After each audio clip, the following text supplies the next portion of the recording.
Como aconteceu, não foi por acaso. Letras jogadas no ar e viajaram com o vento até chegar em vocês.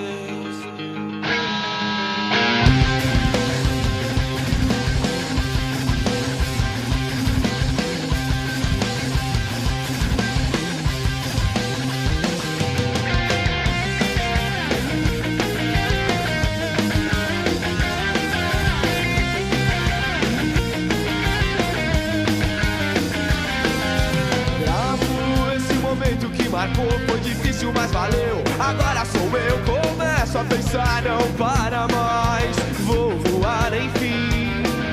Eu gosto de sentir a brisa bater na areia, minhas ideias me faz entender. Assim vou saber, assim viajar. Primeira classe, sem sair do lugar.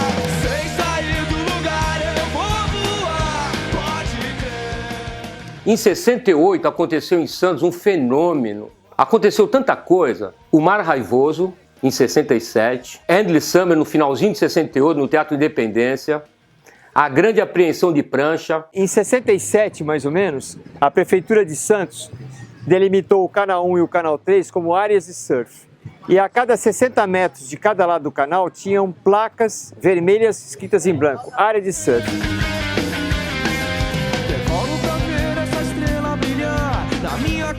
Nós não tínhamos a cordinha. Quando nós caímos no fundo, as pranchas vinham para o raso.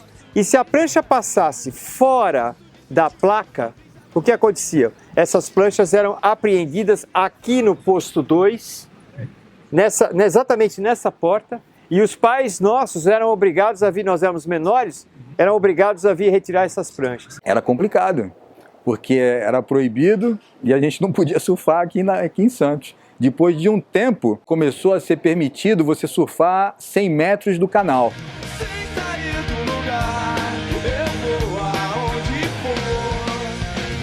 Ocorreram alguns acidentes feios, alguém passou por cima de alguém, ou a prancha escapuliu. E naquela época não é a pranchinha levezinha como é hoje em dia, eram pranchas pesadas, feitas na garagem. Quando elas vinham pesado e o povo não estava acostumado com aquilo, que era uma novidade ainda. Então a prefeitura isolou certas áreas. A prancha vinha para a beira e o banhista, que não sabia de nada, viu uma prancha vindo na onde ia pegar e vinha na cabeça do banhista. Eles proibiram o surf. Aí houve um movimento, meu pai próprio era da Secretaria de Esporte do DEF, conhecia aqui o pessoal do comando, começou a ter um movimento, eles falaram, então nós vamos colocar um horário para surfar. O horário era ridículo, até 7 da manhã e depois das 5 às 7 da noite, entendeu? Mas sem já é escuro. E aí a galera sabe como é garoto, né? Todo mundo 13, 14 anos, 15 anos. A gente entrava no mar, surfava e o salva-vidas ficava lá fora esperando, né? Ninguém saía. Aí quando saía eles prendiam as pranchas. Os bombeiros pegavam, prendiam as pranchas mesmo. Eu tive uma prancha prendida minha. Meu pai precisou ir lá no bombeiro, pegar essa prancha comigo. E depois meu horário era aquele de que eu não podia deixar de ir mesmo, então eu tentava me esconder, entrava escondido no mar. Eles ficavam procurando a gente lá fora. Como todo mundo daquela época, início dos anos 70, eu também fui mais um dos que teve uma prancha apreendida. Eu lembro que, coitada da minha mãe, foi lá no posto 2 de Vemaguete buscar uma prancha que tinham apreendido. Pegavam nossas pranchas, ou com barcos, ou com carros, caminhão. Levavam aqui para o posto e deixavam a porta aberta e começavam a quebrar nossas pranchas aqui dentro. E eu lembro de quem só recuperava essas pranchas eram as pessoas que tinham dinheiro. Quem não tinha dinheiro, esquece, porque essas pranchas não voltavam mais. Tive uma prancha apreendida no posto 2, me recordo perfeitamente, era uma prancha Maco, feita pelo Horácio Cocada e pelo Arthur. Talvez eu tivesse uns 13, 14 anos. Não contentes com a apreensão das pranchas, os salva-vidas da época, tinha um sargento japonês, ele furava as pranchas com caneta Bic. Os furos estão aqui, ó. Essa minha prancha é uma São Conrado de 1968, foi apreendida algumas vezes e tem furos nela de caneta Bic. A gente sabia que era caneta Bic porque em torno da fibra ficava a cor da caneta. E os pais nossos tinham que vir retirar essas pranchas. E quando eu fui buscar minha prancha com a minha mãe, A prancha estava toda furada. Pegava a prancha de sacanagem e furava com caneta Bic. Isso era um horror. Molecada saía brava do mar ainda, mas não tinha jeito. Tirei o dia pra poder relaxar. Se a vida é curta, eu quero aproveitar. Nem adianta, hoje eu não falo de problemas. No stress, just sex. E assim eu vou. E que bom se todo mundo ouvir esse som. Entender que eu não vou me preocupar. Eu tirei o dia. E naquela época a lei era bem clara e os bombeiros e os salva-vidas faziam igual. Pegavam e prendiam a prancha. Tinha às vezes um certo ritual digamos, de maldade por parte de certos bombeiros, não todos, mas de alguns. Algumas pranchas foram furadas, outras não. A minha eu lembro claramente que quando eu cheguei na praia, ele estava esperando por mim, o bombeiro, mas ele pegou a prancha e jogou assim, de uma maneira assintosa, para destruir a minha prancha em cima das outras. Pedi para ele, porra, acabei de terminar essa prancha, não faça isso por favor, vou chegar em casa sem a prancha, como que eu faço? Como tinha muita prancha apreendida, dá um pouco da sensação que a gente vivia realmente embaixo de uma força extra surfística muito grande. Todo mundo ouvir esse som, entender que eu não vou me preocupar, eu tirei o dia. Eu e um amigo meu, Gerson, a gente caiu, eram umas 2 horas da tarde, 3 horas, não tinha ninguém, era proibido. E os caras vieram, mas o mar estava grande, eles não conseguiram vir com o barco pegar a gente. E eu falei, Gerson, a gente não pode perder a prancha, não tinha cordinha naquela época. E nós ficamos pegando onda até às 6 horas da tarde, e os caras foram embora, mas ficaram 2 caras em cima do posto. E quando nós saímos da areia, que vimos que eles saíram correndo, nós voltamos pro mar, nós saímos, acho que eram quase 9 horas da noite, para que essas pranchas não forem apreendidas. Mas eles ficavam na nossa cola. E era uma lei, foi criada uma lei, e depois criaram os seus espaços do lado do canal, é impossível, né?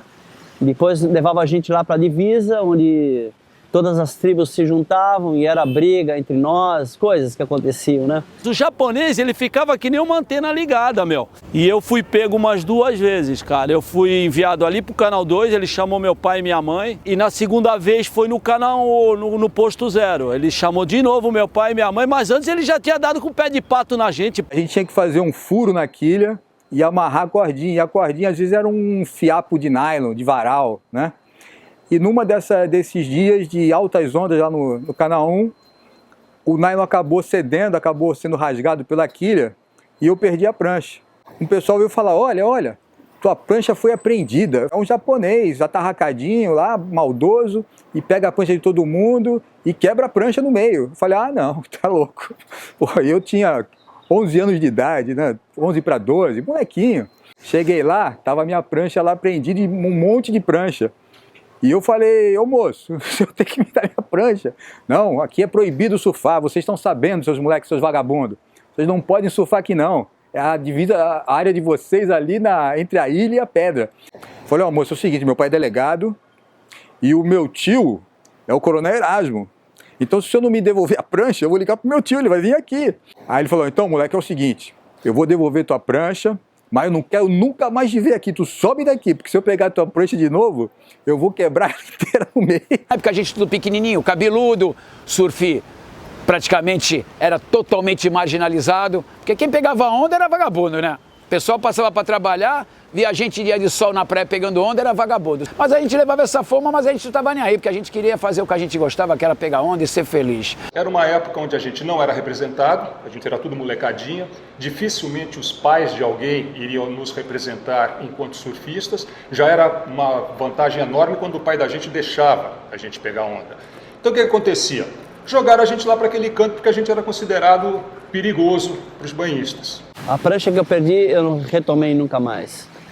Então eu tentei entrar no esquema de surfar onde era deliberado ou não e preservar a minha...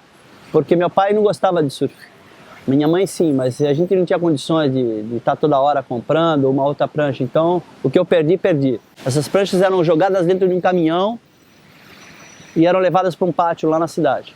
Então, praticamente, essas pranchas que eu já fazia na época, que eu estava começando a descascar e tentar fazer prancha de 73, 74, ele pegou essas pranchas, cara. Mas depois ele devolvia. Ele falou, se eu te pegar de novo, a gente vai tomar a prancha e não vai te devolver tão cedo. Então, quer dizer, o cara intimidava. Então, não tinha como fazer outra prancha. Então, a gente falava, não vamos surfar lá. Prenderam nossas pranchas. 2 ou 3 delas. Acho que eram as 3 pranchas. Essa vez, eu lembro que nós resgatamos rápido, porque o pai do Alcione de Euclides era delegado. Todo mundo era formado em pegar jacaré, porque era o jeito de voltar para a beira rápido, porque não só, às vezes no mar maior, demorava para chegar no raso, e eu lembro bem que quando chegavam os turistas, estava tudo em cima da prancha, um monte de gente pulando em cima da prancha, querendo pegar onda também. O primeiro campeonato que eu corri foi em 72, e em 73 o Nezinho me deu uma biquilha, que era uma prancha cortada com uma rabeta sualo, com 2 quilhas, era uma mini model. Onde eu surfava pra caramba, que é onde que eu falei, o quebra-mar não existia já nessas épocas. E a gente pegava onda do canal 1 até o canal 2, que eram os melhores picos. Essa minha prancha foi presa, que eu fiquei chorando, eu tinha 12 anos de idade, que eu tive que mandar minha mãe, já não mandava nem meu pai ir lá. Quando o Horácio Cocada fez uma prancha pra mim, o cara uma vez quis pegar. Eu tenho até a foto, uma prancha, uma 7.4 que quebrou no arpoador naquele campeonato da Magnum. A prancha era mágica.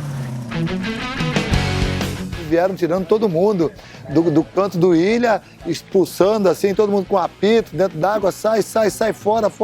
Só poderíamos surfar da Pedra da Feiticeira, entre a Pedra da Feiticeira e nem tinha o pier, entre a Pedra da Feiticeira e a ilha Urubuqueçaba. E ali aconteceu de crowdiada, de um jeito assim, já tinha muito surfista naquela época, né? Ele cercava a gente tinha que dar a volta por trás da Ilha Porchá, que já era São Vicente, para poder escapar e não ter a prancha apreendida. Então a gente já falava assim, ó, o seguinte, ó, nós estamos em quanto aqui? 6, meu, eles estão em 2 lá fora, né, meu? Não vamos sair espaçado que eles pegam 2, esperam 2, não, nós vamos pegar a mesma onda, vamos sair de peito mesmo. E sai abrindo assim, ó. E aí realmente eles pegavam 1, 2, e os caras correndo com aquelas coisas de 18 quilos na cabeça assim, ó. Ele já chamava os barcos. Então viu os barcos da Marinha não, que era Marinha também, né, que são salva-vidas, e eles vinham fazendo, nem puxando rede pra gente ir embora. Eles vinham fechando assim em cima da gente com o barco pra gente ir saindo da água. E o japonês, com mais 2, ficava aqui do lado de fora, já cercando todo mundo pra pegar as pranchas. Todo mundo saía correndo, o japonês pegava 2, 3, 4, mas sempre pegava. E os caras quebravam as pranchas, eles não tinham essa noção, né, de o que era. O problema é que você desrespeitava o tal horário. A gente tinha o costume de domingo, das 19 em diante, reunia todo mundo, uma galera ali na Galinha de Ipiranga, e todo mundo ficava contando seus feitos, né? A onda que pegou, o tubo que pegou e não sei o quê. Mas uma das histórias que eram contadas era justamente quem tinha tido a prancha apreendida pelo danado do japonês. O japonês era o terror da molecada. Todo mundo conhecia o japonês. Nem sei se é vivo ainda hoje esse cara, danado. Se for vivo, vou pegar ele de jeito.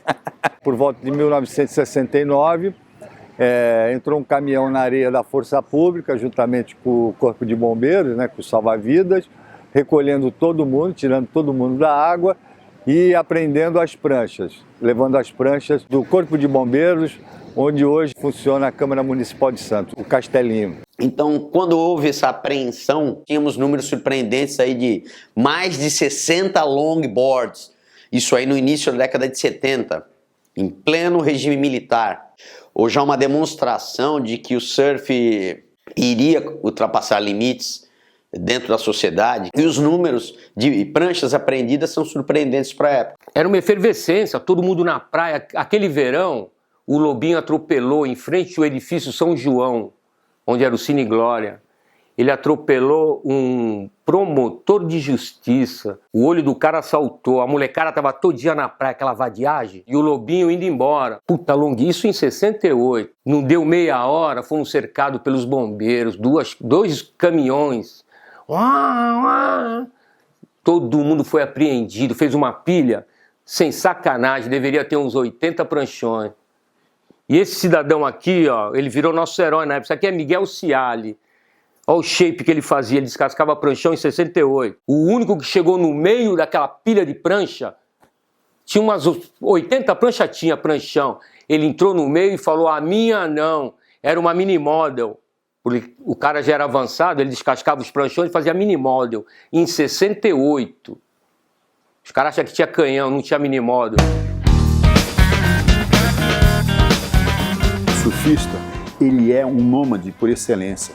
Nós sempre buscamos, sabemos que tem onda melhor, alhures. Então a nossa curiosidade e a nossa vontade de surfar onda diferente nos faz, se você está proibido aqui, procura outro lugar. E nossa geração fez muito isso. Quando o surf foi proibido aqui, o pessoal, logicamente, que ia procurar onda em outros lugares. Então a gente ia para o Guarujá, ia lá para o Tombo, ia lá para Pernambuco, ia para Praia Branca, né? A gente frequentou muito esses lugares. São Pedro, na época era complicado, e a gente começou a ir muito para o litoral, aonde não tinha estrada, né? Não existia Rio Santos, a gente tinha que ir de carro pela praia, e às vezes chovia, ficava tudo inundado, e não dava para passar com o carro atolava, né? E era uma dificuldade. Então a gente parava às vezes em Juqueí, depois parava em Maresias, em Camburi, e a gente saía desbravando aí por aí, porque aqui era complicado, era proibido, né? E lá era só mato, ninguém conhecia, não era nada, era totalmente virgem aquela mata toda ali, aquelas praias. Então a gente se mandava, era o surfar eterno ali. Foi, né? Boas épocas. Picuruta e Comir, lógico, a gente começou a ir para Pitangueiras. Nós fizemos na nossa monareta um rec para poder puxar tipo uma carreta com eixo com rodinha do carrinho de feira. Nós prendia, amarrava atrás da prancha e amarrava o bico até embaixo do banco e rebocava as pranchas até o Guarujá. Era o sonho, o Guarujá era sonho. Água verde, onda lisinha, 5 malucos na água, era muito bom. O Eliseu de Andrade, ele tinha uma peculiaridade fantástica. Essa peculiaridade era que ele tinha um coração de ouro. Todos que não podiam chegar sozinhos, que andavam às vezes para o Guarujá, e conheci muitos que chegavam andando na Praia do Tombo, carregando pranchões pesadíssimos. Ele levava todo mundo para o Tombo, Praia do Tombo, para a Praia de Pernambuco, que era o nosso reduto, porque tinha os tomboys, né? Então a gente tinha um certo conflito naquela época de howlers e etc. Mas ele levava todo mundo e até hoje ele é lembrado e reconhecido e agradecido por esse fato. E aí foram aparecendo os moleques que viajavam, gostavam de ir para Ubatuba, iam assistir os festivais que tinham lá, dormir em paraquedas. Era uma loucura, né? Porque, puta, meu, tudo era uma aventura. Pegar o ônibus com galinha, o ônibus atolava na estrada, atolava no mar, a gente descia para empurrar o ônibus, porque senão ele também não desatolava, a gente não ia conseguir chegar pro campeonato. O Ricardinho Toledo, que é o pai, tanta encrenca com ele em Ubatuba, tanta briga com ele, ó, e hoje ele é um paizão, um manager do filho. O localismo começou a surgir, as pessoas não deixavam você surfar no Guarujá. O pessoal do Guarujá não tinha que vir pra cá, quando vinha pra cá tinha briga, quando a gente ia pra Ubatuba brigava com os carioca, era uma encrenca violenta. Hoje não, hoje a galera toda, eles são todos profissionais, ganham bem, vende a sua imagem, né? Porque hoje todos os surfistas, hoje tem uma bela imagem. Histórias que eu vivi, assim eu vou contar. Nós temos uma surficultura, quando se fala em surficultura, são hábitos, cultura é hábito. É um punhado de hábitos de uma região, de um tipo de pessoa. Então a nossa cultura é o quê? É música, é skate, é fazer arte, fazer bagunça, brincar, alegrar o planeta. São hábitos que todo surfista é inerente, nego. Isso é cultura, não é que é cultura, conhecimento geral. Nós surfistas seguíamos um biotipo Woodstock. Nós éramos cabeludos, barbudos. Só que isso confrontava com o perfil dos guerrilheiros que lutavam contra a ditadura militar. Eu fui uma vez algemado e preso em São Paulo e eu ouvi do oficial do exército que eu tinha biotipo de guerrilheiro, porque era barbudo e cabeludo. E eu expliquei para ele, não, eu sou de Santos, eu sou surfista. Nós seguimos o padrão Woodstock, o padrão da época, e não temos nada a ver com guerrilha. Tudo aquilo que fugia ao status quo da época, que seria normal, que seria jogar futebol, eles ficavam de olho. E aparecia um bando de moleque na praia de 14, 15, 16 anos, todos carregando prancha, todos cabeludos, aquilo de uma certa forma afrontava. Incomodava principalmente porque a posição de liberdade trazida pelo surf, cavalgar as ondas, cabelo comprido. E quando nós íamos para a praia, as pessoas nos rotulavam como vagabundos de praia. Era o cabeludão, parafinado, maconheiro, trabalhava, né? Essa era a fama de surfista. E a gente era taxado disso. Então, moleque novinho, não estava na escola, estava pegando onda, estava fazendo coisa errada.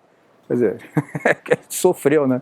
Cansei de ser parado pela polícia no caminho para Mongaguá, mesmo com meu pai do lado, porque tinha prancha, tinha um pranchão em cima do carro. Então a gente saía do sítio, ia para Itanhaém, a polícia rodoviária toda vez parava a gente, né? Eu olhava para dentro, com aquela molecada cabeluda, eles sentiam assim, pô, tem coisa aqui dentro, né? Vasculhavam um carro, não tinha nada, obviamente, mas ao mesmo tempo tinha como prender o carro, porque naquela época tinha uma lei que você não podia trafegar com um objeto que passasse de 3 metros, e os nossos pranchões tinham 3 metros, né? Então toda vez era multa, apreensão. Mas uma coisa que talvez afrontasse um pouco a nossa geração, especialmente naquele período, era o fato de que a gente tinha cabelo mais comprido, e não que a gente fosse necessariamente hippie, a gente queria ser do jeito que a gente gostava de sentir. E o nosso jeito de ser atraía as mulheres e, obviamente, que incomodava um pouco, né? Digamos, as autoridades da época, né? Porque a gente achava que a gente era, talvez, contrário à Revolução, ou que a gente tinha um pé, digamos, dentro da contracultura contra os militares, o que não era o nosso caso de jeito nenhum. A gente só queria se vestir e se sentir como a gente melhor se sentia, que era as vestimentas de quem pega onda. A gente copiava bastante, digamos, o modelo americano, que é uma realidade, né? Um dos nossos grandes amigos, o Mark Land, começou naquela época, um pouquinho depois, um pouquinho antes, a trazer as hang-tens, as pranchas e também a indumentária da época, os vestimentos do surf da época. Isso colocava a gente em contraste com o resto da população. Então a gente era um alvo fácil. Não é que discordo, eu tenho uma visão anterior a isso. No começo, era só molecada bonita, todo mundo com dinheiro, papai, mamãe. É só tu ver, olha aqui o alemão, Boa Pira, parecia um gringo, um nórdico, o Nando, o Frigério, o Tuco Mariano, aqui as fotos não tinha, tu tá entendendo? Então era como os caras chamam de glamour. Aí logo em seguida vieram os Boa Vida, junto com os gringos morando em Santos, fugindo da Califórnia, trazendo aquela cultura de vadiagem. Época, Woodstock em 69, só tinha vagabundo, querendo droga, sexo e gozo. De John Baez a Rolling Stone, Jimi Hendrix, bando de vagabundo, em vez de estar trabalhando, tá tudo ali cabeludo, aquelas minas lindas. Mas é aquilo, rapaz, nós queremos é farra, é a cultura. Quando chegou os anos 70, a malocagem tomou conta do surf. Malocagem que eu digo é moleque de 15 anos que tem que ter carteira assinada para contribuir em casa. Eles começaram a se infeccionar pelo surf, então não iam trabalhar.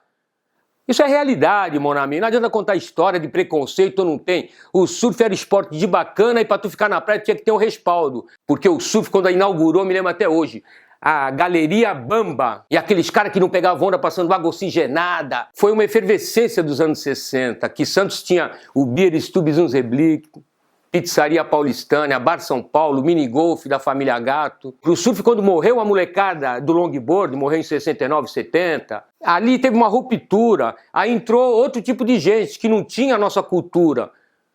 Cultura da mesma música, da mesma dança. Aí quando chegou esse ponto, eu mudei para o Rio.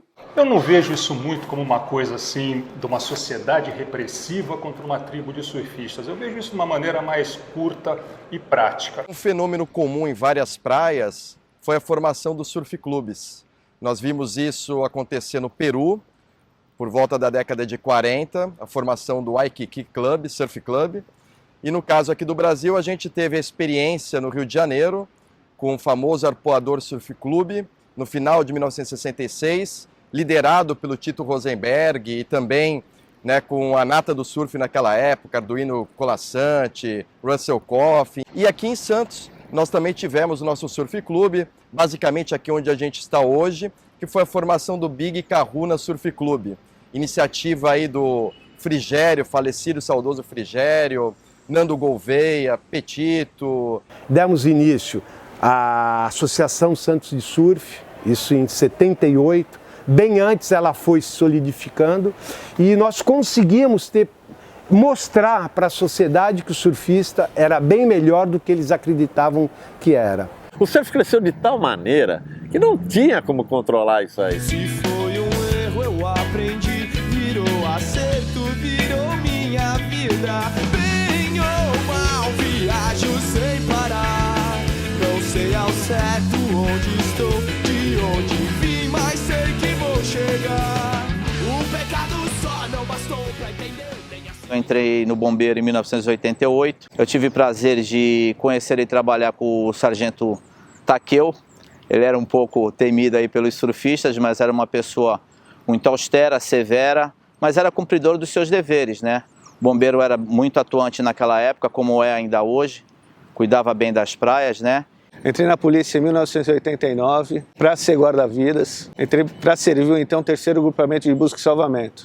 Chegando aqui, deparei com o pessoal da antiga, da época da Força Pública, da época da Polícia Marítima, da época da Prefeitura, antes da criação da Polícia Militar, que foram os meus mestres, os meus professores. Entre eles, o sargento Takeu Atarai. Uma pessoa excelente, uma humildade que não tem tamanho, um profissionalismo ímpar, que me ensinou muito. E era rígido no seu serviço, cumpria as leis. Quando eu vim trabalhar aqui na praia, já foi em 82 mais ou menos.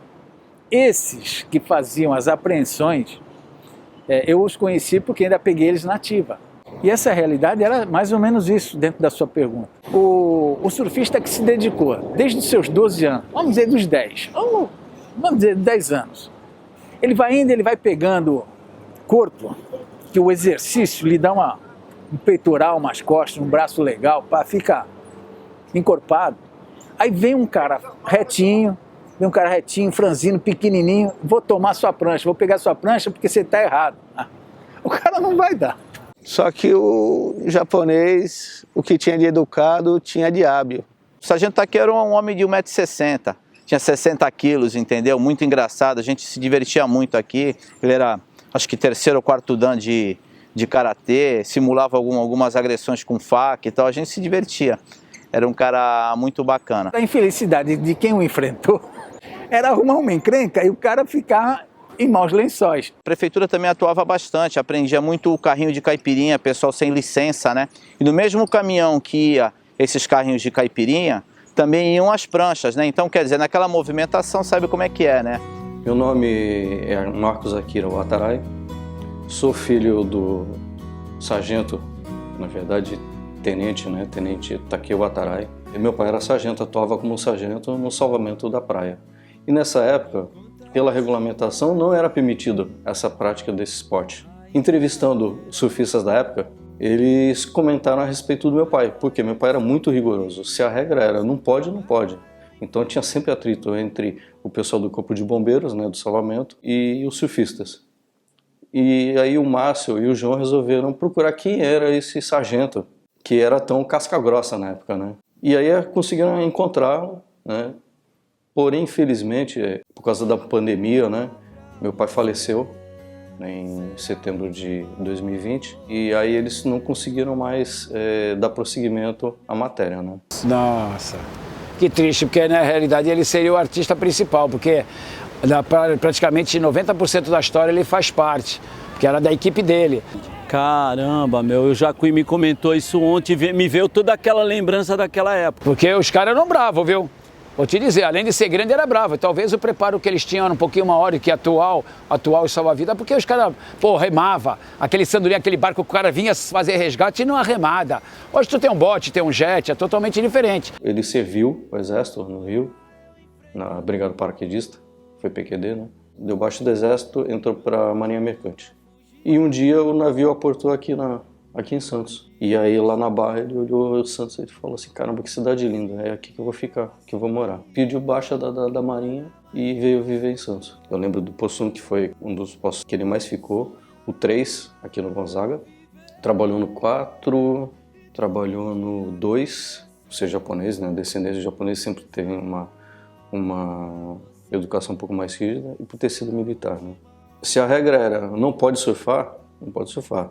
Não pode jogar bola? Não pode jogar bola. Tem a faixa permitida? Tem a faixa permitida. né? E volta e meia ele vinha com bola furada, ele furava as bolas, né? Quebrava a prancha. O normal era recolher. A não ser que o cidadão fosse peitar, mas aí era complicado. Pô, a gente tinha 18, 17, a gente era moleque. Nem isso, acho que eu tinha 13 anos. No final dos anos 70, começo dos anos 80, ele estava dando curso de salvamento aqui. Toda aquela geração que ele já queria enfiar a porrada, que era Frank, Adilson, Santana, Uruca, Lequinho, meu irmão, foram fazer curso de salvamento para poder trabalhar aqui no salvamento. Então, ao mesmo tempo, ele deu uma dura, mas ao mesmo tempo ele doutrinou certos caras, que os caras eram tudo preparados. Você vai ver nas fotografias daquela época, que o Paulinho Pangaré tirava as fotos da gente, tá lá, tem mais 10 caras assim, tudo fortão. Eram os cursos que ele dava, cara. Então, por um lado foi ruim, por outro lado foi bom. Mas o japonês botava a regra aqui na área. Fez uma diferença aqui no canal nos anos 70, cara. Quando você começa a estudar a história do surf, ali você vai para o começo do século XX, tinha uma turma boa ali, encabeçada pelo Duque Carnamoco, que foi medalhista olímpico de natação. Os surfistas naquela época, eles eram na verdade watermans. Dessa turma tinha um camarada chamado George Fritsch. O George Fritsch era um havaiano, descendente de irlandeses, que recebeu um convite de investidores do setor imobiliário da Califórnia para ser um garoto propaganda de venda de terrenos, ali na região de Huntington Beach, de Venice. E o George Fritsch, ele percebe que os salva-vidas de lá, eles tinham uma tremenda dificuldade de fazer os resgates. O George Fritsch se depara com essa realidade e começa a treinar os salva-vidas, usando os conhecimentos que ele tinha do Havaí, aquela relação profunda com o mar. E ele revoluciona as técnicas de salvamento, como a gente conhece hoje. Chega um momento da história em que surfistas e salva-vidas são uma coisa só. E a iniciativa de se formar um surf clube era unir, né, os surfistas e a comunidade, poder criar aí uma força política e mostrar que o surf realmente era um esporte que trazia aí esse espírito aloha de união e que poderia agregar, inclusive, nos salvamentos. E depois que o tempo foi terminando a geração de longboards, cada vez menos longboards e cada vez mais minimodel, mais pranchinha. Com as pranchinhas vieram as cordinhas. Então aí inverteu a situação. O que aconteceu? O surfista passou a ser um aliado do salva-vida, um aliado do próprio banhista. Era quase uma condição a mais de segurança para um banhista você ter surfista lá no outside. Quantos de vocês, a maioria de nós, teve a oportunidade ou de salvar alguém ou de ajudar os salva-vidas a tirar alguém de dentro d'água? Graças a Deus isso foi se passando e a gente foi criando um vínculo bacana, onde hoje existe o Salva Surf, que são os surfistas voluntários que trabalham com a galera do Salva-Mar e Salva-Vidas, né, que fez que a segurança na nossa cidade ficasse cada vez melhor. Eu considero o salva-vida o melhor amigo do surfista e nós o melhor amigo deles. Porque a gente toma conta um do outro e, ao mesmo tempo, eles sempre estão olhando pela gente. A vida ainda tem valor. Depois de algumas décadas, nós conseguimos arrancar esses grilhões e hoje o posto 2 nosso aqui é um exemplo de, além do surf como esporte, de inclusão social, onde o Cisco e os professores deles, que eu chamo de anjos, cuidam das crianças com paralisia cerebral, problemas de mobilidade e até deficientes visuais. Então, vir aqui hoje no posto 2, nessa escola, para nós é um resgate da nossa autoestima, porque nós sofremos muito nos anos 60 e 70 aqui. E assim também era no posto 3 de salvamento, com os surfistas do Canal 3. O que mais me deixou feliz, e eu acho que o conjunto dos surfistas de Santos também tem esse foco, essa visão, foi que o lugar de maior repressão do surf, ele, passado alguns anos, um amigo nosso tomou aquilo e transformou na primeira escola pública de surf do Brasil, o Cisco. Um relato que aconteceu na nossa juventude foi exatamente aonde hoje está a escolinha do Cisco. Essa escolinha hoje em dia ela é uma escolinha sagrada, assim como é a do Picuruta, em cima do emissário, mas são casas de ensinamento que a nossa geração está passando adiante. Eu fico extremamente feliz por Santos hoje abraçar duas casas que são referência nacional no que tange ensinar tanto crianças pequenas, quanto velhos, quanto pessoas que têm algum tipo de necessidade especial. Eu tiro o meu chapéu pela Prefeitura de Santos, assim como os professores todos das escolas. Esse foi um avanço que a sociedade conseguiu santista por meio dos seus atletas, fazendo inclusão social. Porque Santos sempre teve informação. Antes de ter o aeroporto em Congonhas, toda informação, toda a cultura, todo o tecido, todo o tabaco, tudo vinha no cais de Santos. Nós éramos o primeiro a receber a Rua do Comércio, as especiarias que vinham daí. Eu não vou nem lhe falar, rapaz. Aquilo era o glamour. 20 dias depois subia para São Paulo. São Paulo ficava lambendo o dedo. Então quem morava em Santos era cultural. Não dá nem para lhe falar. Por isso que nós, santista é encardido, moro? Que nós temos uma tradição cultural muito forte. E que ninguém sabe, não precisamos fazer essa propaganda. Mas Santos era Santos, mora. A cultura, o conhecimento, tudo. Popular mecânica, chegava tudo aqui. Aí construíram o aeroporto, aqui a cultura mesmo parou, só chega a carga.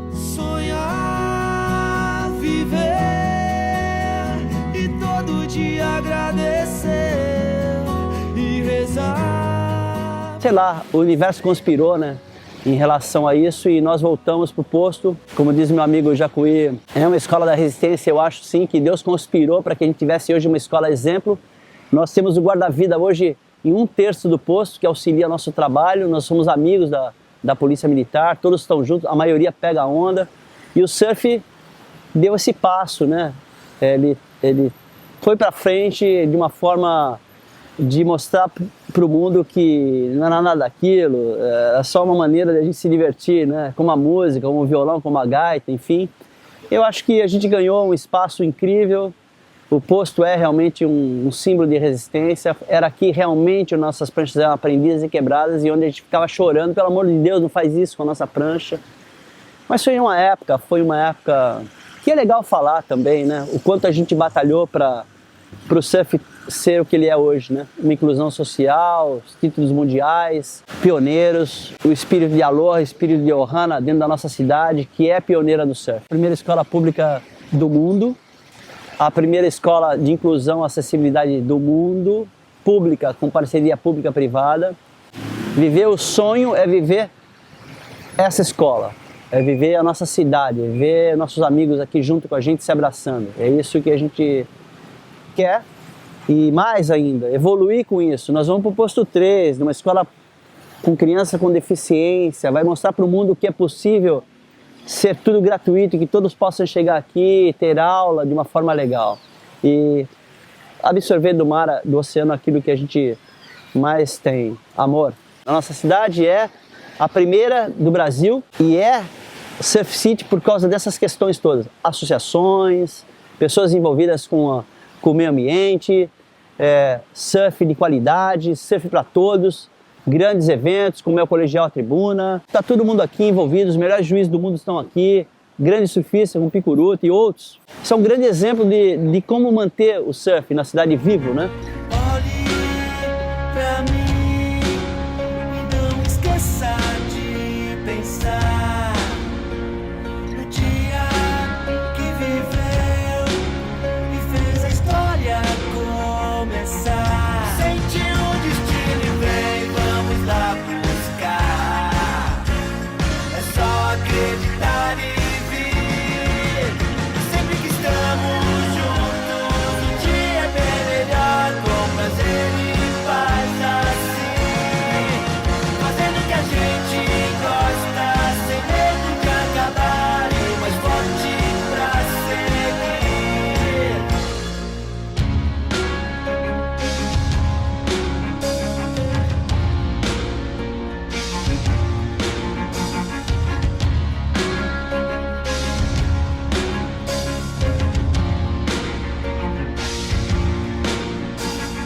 Alma, pra mim, é o que me faz acreditar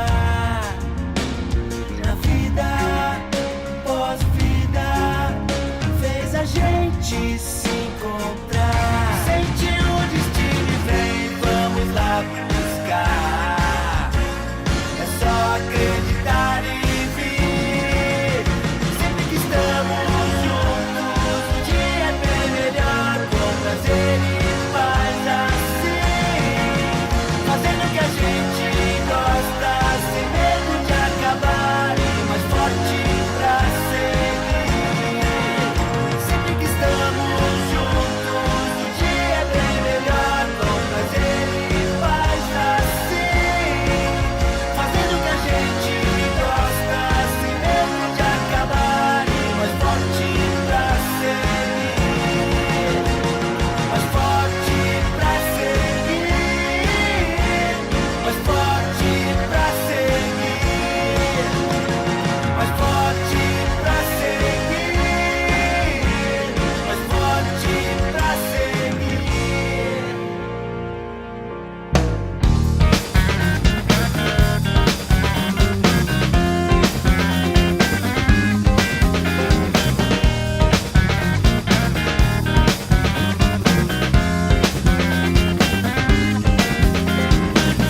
Segura firme que já tá chegando.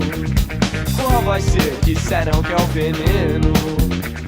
E demorou, mas não falha. Logo mais final de tarde. Aliados 13 vai levar um som. A ser story, boom. Clareou, clareou, clareou. A ser story, boom. A ser story, boom. Clareou, clareou, clareou. A ser story, boom. Vela, cortar a luz de casa, mas tenho a minha brasa e no sereno eu vou sair, não tô nem aí.